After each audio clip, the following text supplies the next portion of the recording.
বুড়ো পার্টি একবার জিতে গেছে, সাইড চেঞ্জ করো।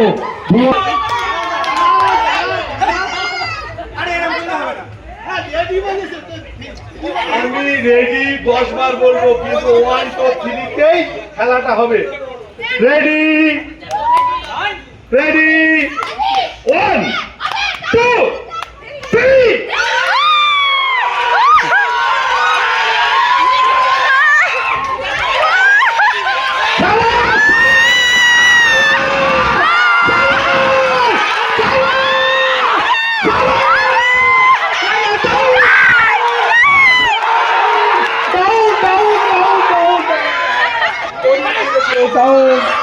আবারও এ গ্রুপ হেরে গেছে, বি গ্রুপ জিতে গেছে, যার মানে খেলা এখানেই সমাপ্ত হলো।